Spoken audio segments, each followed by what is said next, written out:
संगीतों से आप अपने समाज को क्या संदेश देना चाहते हो और क्या मतलब अब तक आगे दे चुके हो? जो किसी के भड़काने पर इस गाने के ऊपर उन्होंने ऑब्जेक्शन किया और ये गाने इस गाने के माध्यम से एक संदेश दिया है कि हमारे समाज के अंदर जो बुराइयां चल रही है, तो हस्बैंड पूछ रहा है गाने के अंदर और उसकी वाइफ जवाब दे रही है।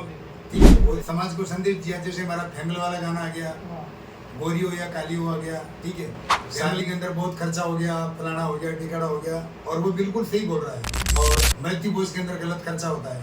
ठीक है, चाहे वो राव समाज हो, चाहे मेरा तो चीता, सभी लोगों के बीच में जो बुराइयां चल रही है, सबसे पहला एक बहुत बुरा रिवाज है मृत्यु भोज। मृत्यु भोज, जिस घर के अंदर अगर जवान मौत होती है, वहाँ पर एक विधवा नारी रोती है, उसकी माँ रोती है, उसके बच्चे रोते हैं और बाकी लोग हंस हंस करके वहाँ पर पकवान जीमते हैं। खाया है तो खिलाना पड़ेगा।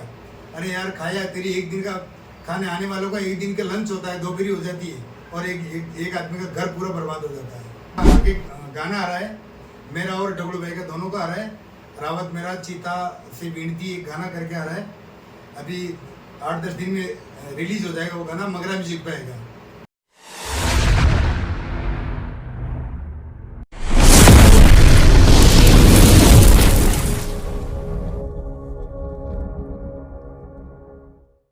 हेलो, हाँ जी, नमस्कार दोस्तों, मैं आपका भाई अजय स्वागत करता हूँ फिर से एक न्यू व्लॉग पर। आज हम आ चुके हैं गोराना की धरती पर, असराज फौजी के घर पर। फौजी साहब का घर है, तो चलते अभी अंदर।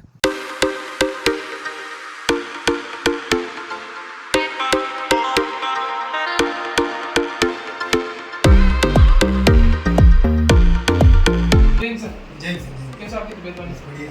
तो लेट्स गो, चलते अभी अंदर, स्टूडियो के अंदर।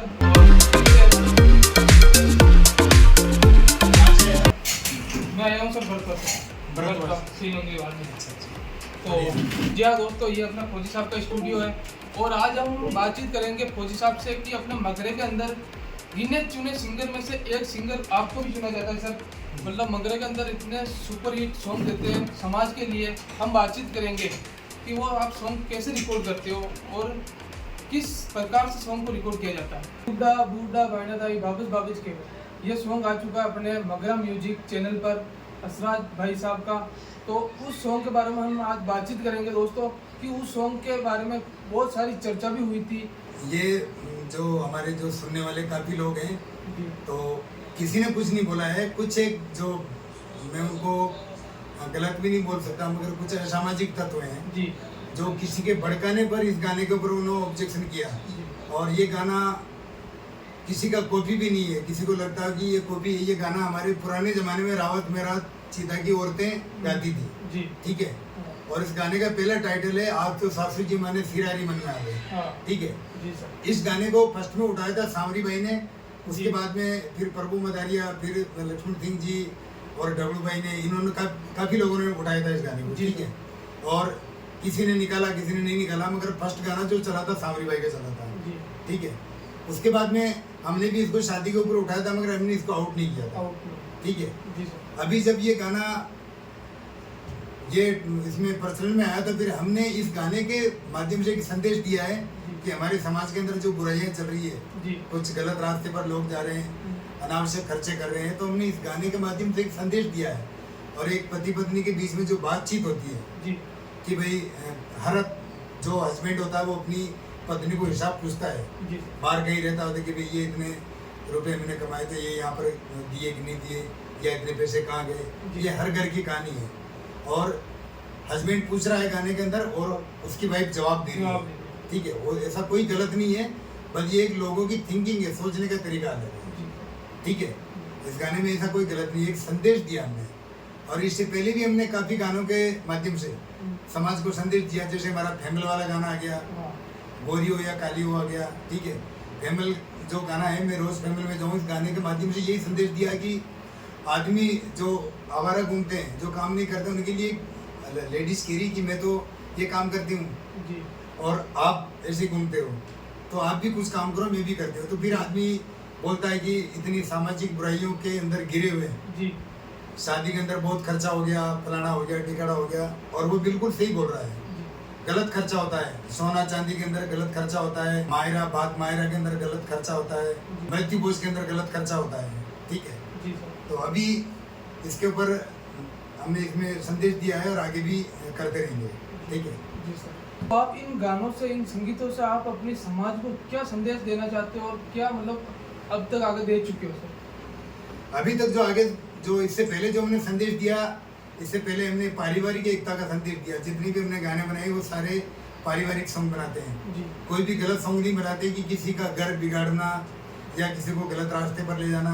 हमारी पहले ही जो आने वाली जो पीढ़ी है, जो जनरेशन है, वो पहले ही बहुत खड्डे में जा चुकी है। ठीक है, और मेरे को ये फील्ड, जो गाने का फील्ड, ये चुनना ही नहीं था। मेरे को कुछ और ही दिल में था जी। मगर जब मैंने देखा कि काफ़ी समाज के अंदर बहुत बुरी दशा हो रही है, तो फिर मैं इन गानों के माध्यम से संदेश दिए थे मैंने काफ़ी।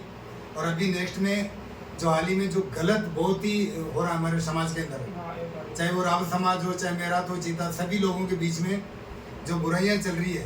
सबसे पहला एक बहुत बुरा रिवाज है मृत्यु भोज। ठीक है, मृत्यु भोज, जिस घर के अंदर अगर जवान मौत होती है, वहाँ पर एक विधवा नारी रोती है, उसकी माँ रोती है, उसके बच्चे रोते हैं और बाकी लोग हंस हंस करके वहाँ पर पकवान जीमते हैं। ठीक है, तो ये चीज़ बहुत बुरा है, इस चीज़ को बंद करना पड़ेगा। उसके बाद में उसी घर में से जितनी भी बहन बेटियाँ, माता बहनें जो भी आती है, उनको एक ओढ़ना ओढ़ने का रिवाज चल रहा हुआ है। जी जी बिल्कुल। ठीक है, 50,000 के कपड़े, 60,000 के कपड़े, 1-1 लाख के कपड़े। मैं वहाँ पे शादी थोड़ी हो रही है यार जो कपड़े ओढ़ने जा रही है। जी। तो मैं इस रिवाज का, मैं हमारे मगरा समाज की रावत चीता में रहता कि माता बहनों से गुजारिश करता हूँ कि ये आप लोग बंद करेंगे, माता बहनें इस चीज़ पर रोक लगाएगी, तब ये रिवाज बंद होगा कि हमारे को कपड़े नहीं चाहिए। जिस घर में मौत होती है, आप लोग जाइए, बैठ करके आ जाइए, खाने पीने का शौक मत रखिए। ये एक अभिशाप है, ये एक शराब है। मृत्यु भोज का खाना खाना शराब है। ठीक है, मृत्यु भोज भी बंद करो, उसके बाद में उस वहाँ से कपड़े लेना वो भी बंद करो। अगर आपकी जेब में है कुछ भगवान का दिया हुआ तो आप उनकी मदद कीजिए। ठीक है, उनका खाने की कोशिश मत करो, क्योंकि जो घर पहले ही बीमारी से भुगता हुआ है, पहले डूब चुका है, उसको और फिर एक हवाला देते हैं। हमारे लोग, बूढ़े बूढ़े लोग हैं जो समाज के ऊंचे पदों पर बैठे, वो बोलते हैं कि खाया है तो खिलाना पड़ेगा। अरे यार, खाया, तेरी एक दिन का खाने आने वालों का एक दिन का लंच होता है, दोपहरी हो जाती है और एक आदमी का घर पूरा बर्बाद हो जाता है। ठीक है, तभी इस चीज़ के, ये जो अभी हमारा आगे गाना आ रहा है, मेरा और डब्लू भाई का दोनों का आ रहा है, रावत मेरा चीता से विनती, एक गाना करके आ रहा है। अभी 8-10 दिन में रिलीज हो जाएगा वो गाना, मगरा म्यूजिक पे आएगा। ठीक है, और दूसरी चीज़, मायरा, जो बात मायरा भरते हैं, तो मायरा में कपड़े ले जाने की जगह आप अगर बहन बेटी की थाली में पैसे रखते हो ना, थाली के अंदर पैसे रख दोगे, तो उसका दूसरे दिन उसका हलवाई वाला, टेंट वाला, जो लाइट लूट वाला है, वो तो फ्री हो जाएगा। ठीक है, और वो बहुत इससे आगे बढ़ जाएगी। ठीक है, मायरा में एक अलग ही है, मतलब डीजे ले जाना, डीजे बजाना, शराब पिलाना, हाँ, वो बिल्कुल आउट खर्चा है ना, गलत चीज़ है।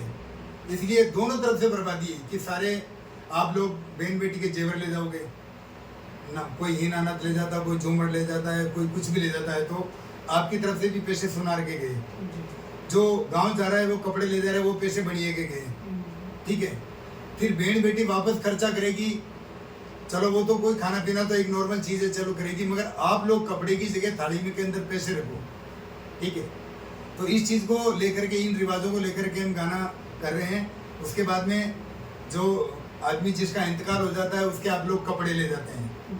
ठीक है, खत्म होने के बाद में कपड़े ले जाने का कोई महत्व नहीं रहता, आप कपड़े मत ले जाओ। ठीक है, मृत्यु भोज की जगह मृत्यु भोज का खर्चा मत करो। अगर आपके पास है घर में करने के लिए, आपके गांव में पानी की प्याऊ बनवा दो, चौबारा बनवा दो, कुछ भी बनवा दो लोगों के लिए। उन्हीं पैसों का मतलब, उन्हीं पैसों का, ताकि गांव का भी विकास हो और गांव भी अच्छा लगे कि यार इस गांव में कुछ है, सुंदरता दिखे। गलत जगह पैसा खर्चा मत करो। आप इतने समाज के लिए इतने अच्छे अच्छे सॉन्ग निकालते हो जी, तो वो आप लिरिक्स कहाँ से उठाते हो सर? जो मन से ही मतलब डायरेक्ट दिमाग में आ जाता है या कहीं से उठाते हो? नहीं, ये लिरिक्स है ना, ये बचपन से ही मुझे शौक था इस चीज़ का। जी, और जो हमारे सामाजिक रीति रिवाज हैं, हाँ, लोगों के साथ में रहने से पता लगता है। और कई बार मैं इसी कंडीशन देख के भावुक हो जाता हूँ। हमारे जो लोगों की आर्थिक स्थिति अभी इन दिनों में बहुत कमज़ोर हो गई है। ना नौकरी है, ना प्राइवेट रोजगार है, ना शिक्षा है। ज़्यादातर लोगों की शिक्षा मैट्रिक 10वीं करने के बाद में वो लोग छूट जाते हैं, 8वीं पढ़ने के बाद में छूट जाते हैं कि जब नौकरी नहीं तो पढ़ के क्या करेंगे। ठीक है, और इस चीज़ को बिल्कुल अवॉइड करना चाहिए, पढ़ाई करवानी चाहिए। माँ बाप को भी देखना चाहिए कि चलो पढ़ाई करेगा तो कुछ ना कुछ तो होगा। ठीक है, ज़्यादातर बच्चों की रुचि होती है ट्रैक्टर पकड़ लेंगे, टेलर पे भाग जाएंगे, ठीक है, सरिया शेटरिंग कर लेंगे, चलो ये लास्ट ऑप्शन है, मगर एक बार पढ़ाई करके देखो। और कुछ लोग जो डूबे हुए धार्मिक रीति रिवाज में, तो मैं उन लोगों से ये कहना चाहूँगा, मैं धर्म की बुराई नहीं करता, मगर धर्म एक हिस्सा है हमारी ज़िंदगी का, हमारी ज़िंदगी नहीं है। धर्म एक पार्ट है, हमारी ज़िंदगी का एक पार्ट है। बिल्कुल उसके ऊपर डिपेंड नहीं रहना चाहिए कि हम बिल्कुल धर्म के ऊपर ही चलेंगे। मंदिर हो या मस्जिद हो, चाहे कोई से भी धर्म हो, सबसे पहले शिक्षा बहुत ज़रूरी है। और जिस समाज की शिक्षा बहुत मजबूत है, वो समाज अपने आप मजबूत हो जाएगा। ठीक है, बुरे विचारों से वो लोग पहले ही दूर हो जाएंगे और जो अंधविश्वास है उनके ऊपर से पर्दा हट जाएगा। ठीक है, तो सर आपको इस म्यूजिक लाइन में वो ऐसा कौन सा सॉन्ग था जो आपको मतलब मगरा के अंदर और मगरा के अलग अलावा तो इतनी आपको पहचान दी? मगर जो मेरा पहला सॉन्ग था जी, पहला सॉन्ग था वो था जो हमारी औरतें गाती थी, सुहा ले उड़ जा संदेश, परिणामी जल्दी बुला ला रहे हैं। तो ये सऊदी अरब वालों के लिए बनाया था और हमारी माता बहनों ने, मगरा के लोगों ने बहुत सपोर्ट किया, इस गाने को बहुत लाइक किया। और इसी गाने से मेरा हौसला हुआ था कि मुझे लोग मगरा के अंदर सुनेंगे और मैंने ये संगीत का फील्ड चुना। और इसके माध्यम से, ये यूट्यूब या सोशल मीडिया के माध्यम से मेरी ये खास मतलब एक प्रबल चॉइस है, प्रबल इच्छा है कि मैं लोगों को, समाज को संदेश दूं कि कुछ बुरे रिवाज हैं इनको बंद करें, समाज को अच्छे रास्ते पर चलाएं, शिक्षा की ओर ध्यान दें और आने वाली पीढ़ी को बहुत मजबूत बनाएं। रावत, चीता, मेरात सभी से मैं ये हाथ जोड़कर गुजारिश करता हूँ कि आप लोग अच्छे रिवाजों को अपनाएं। जिस रिवाज में बर्बादी है, ठीक है, दोनों तरफ से बर्बादी, उस रिवाजों को बंद करें। और समाज के बड़े बड़े लोगों से मैं दोबारा गुजारिश करता हूँ इन रिवाजों को बंद करें। और बाकी जो संगीत का जो माध्यम है, ये कोई बुरा नहीं है संगीत का माध्यम। अगर गाना गलत आता है, आपको कहीं से मेरे गाने में कोई गलती है तो आप लोग बोल सकते हैं। और ज़्यादा गलती नहीं, बहुत कम कहीं ना कहीं गलती हुई है, वो भी किसी कारणवश हो गई है, तो उसके लिए मैं माफ़ी मांगता हूँ। बाकी मैं हमेशा समाज के लिए अच्छे सॉन्ग निकालूंगा और एक संदेश दूंगा हर गाने के साथ। तो सर आपने सबसे पहला जो गाना रिकॉर्ड किया वो अपने स्टूडियो में रिकॉर्ड किया या सब कोई अलग स्टूडियो? नहीं, मेरा पहला गाना था एस के स्टूडियो सेकावास, सलीम भाई के स्टूडियो में जी। और मुझे साथ में ले जाने वाला रफीक सेमड़ा, जिसका खुद का स्टूडियो आर के स्टूडियो, और मेरे को गाने के लिए प्रेरित करने वाला मेरा जो यूट्यूब पार्टनर है साबिर खान सूबेदार, जो भी ऑन ड्यूटी है पार्टनर है, वो उन्होंने मुझे काफ़ी टाइम से फोर्स किया था गाने के लिए कि आप ये करो कि बहुत सारे सिंगर चल रहे हैं तो आप बिल्कुल चलोगे। तो उन्होंने मुझे इसके लिए प्रेरित किया था और मुझे ले जाने वाला रफीक सेमड़ा था। और पहला गाना मेरा सलीम भाई शेखावास वाले ने रिकॉर्ड करवाया था। उसने मेरे 3-4 गाने करवाए थे, तो बहुत अच्छी मेहनत की थी। और उन्होंने बोला था कि आप मगरा के अंदर आप लोगों को लाइक करेंगे। और मैं सभी मगरा के लोगों को दिल से धन्यवाद देना चाहता हूँ, मगरा वासियों को, माता बहनों को, कि उन्होंने मेरा बहुत सपोर्ट किया और मुझे लाइक किया। तो हाँ सर, आपको मतलब इस लाइन में आने के बाद में ऐसा भी तो लगा, ऐसा दौर भी तो आया होगा कि नहीं मुझे म्यूजिक लाइन छोड़ देनी चाहिए? आया, एक बार ऐसा दौर आया है कि स्टूडियो लगाने के बाद में जब मेरा पहला गाना जो अच्छा गाना चला था वो सोमलपुर सॉन्ग था जी। जो मालना आंगन में बरसाओ रंगरा फूल, इस गाने को मगरा के बहुत लोगों ने लाइक किया। ये गाना रिकॉर्ड करने के बाद में जब पार्टी को गाना दे दिया, उसके बाद में ड्यूटी पे चला गया। तो 15-20 दिन तक मुझे ऐसा लगा कि यार कुछ भी नहीं है इस लाइन के अंदर, हमने स्टूडियो पे पैसे लगा दिए। और फिर मेरे दिमाग में ऐसी चीज़ आई कि मैंने यूट्यूब पार्टनर को फोन किया जी। मैंने कहा ये सोमलपुर का सॉन्ग है, इसको यूट्यूब पर डाल कर देखो, हो सकता कोई डिमांड आए। तो जैसे ही उन्होंने बैनर बनाया, बैनर बहुत अच्छा बना था, सोमलपुर में ब्याह मीडिया, काफ़ी अट्रैक्टिव बैनर उस गाने का।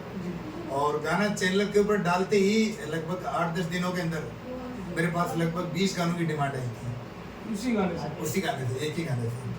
और फिर मैं 1 हफ्ता की छुट्टी लेके आया था। 1 हफ्ता की छुट्टी के अंदर मैंने लगभग 20 गाने पहले थे और 7 दिन के दौरान और मेरे पास 25-30 गाने और आ गए थे। तो 50-55 के गाने लगभग मैंने गाने रिकॉर्ड किए थे 1 हफ्ता में। और उसके बाद उस गाने की मगरा के लोग मतलब इतनी तारीफ करते हैं और इतनी रिक्वायरमेंट है। आज उसको 3रा साल चल रहा है। गाना तो पहले हो गया था बट उसको 3रा साल चल रहा है, गाने स्टूडियो लगे हुए, तो अभी तक उसकी डिमांड आती है उसी गाने की।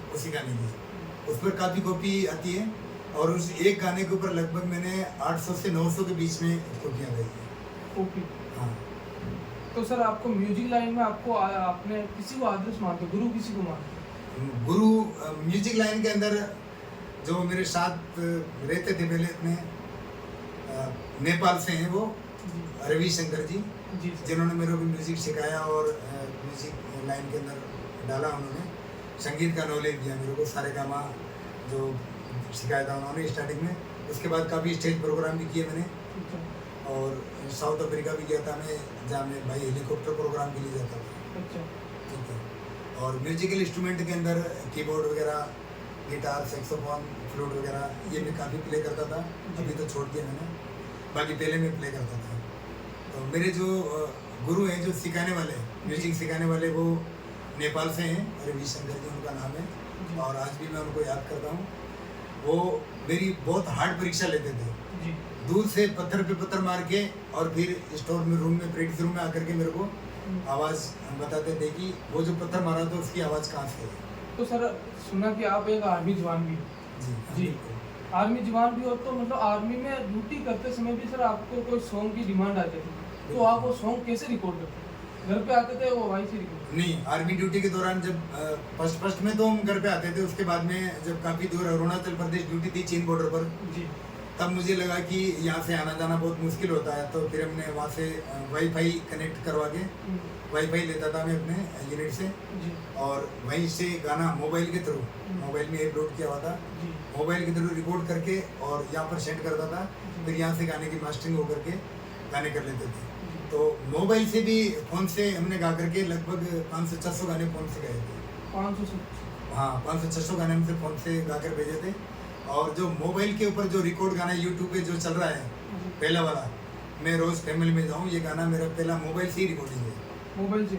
मोबाइल से ड्यूटी करते समय रिकॉर्ड? ड्यूटी करते समय ऑन मोबाइल रिकॉर्ड किया था।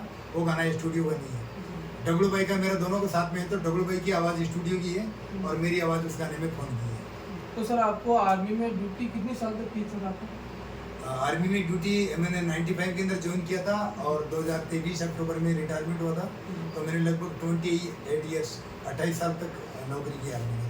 तो सर आपका आर्मी का अनुभव कैसा रहा? आर्मी का अनुभव बहुत अच्छा रहा, मेरे को बहुत अच्छा लगा, क्योंकि जाती मेरे को 4-5 साल के बाद भी म्यूजिक लाइन मिली थी और म्यूजिक का मुझे बचपन से शौक था।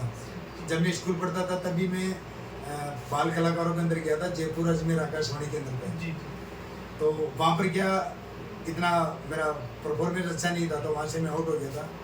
मगर फिर मुझे ये बहुत इसकी इच्छा थी और आर्मी के अंदर जाते ही मुझे फिर ये सेक्शन मिला, तो मैंने इसको ज्वाइन किया और मेरे संगीत को अंजाम दिया।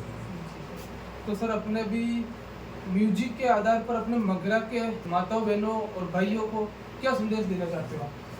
म्यूजिक के माध्यम से मैं मगरा के माता बहनों, भाइयों और सभी लोगों से, मगरावासियों को एक यही संदेश देना चाहता हूँ कि अभी तक हमारी जो मगरा की जो आर्थिक स्थिति है काफ़ी कमज़ोर है।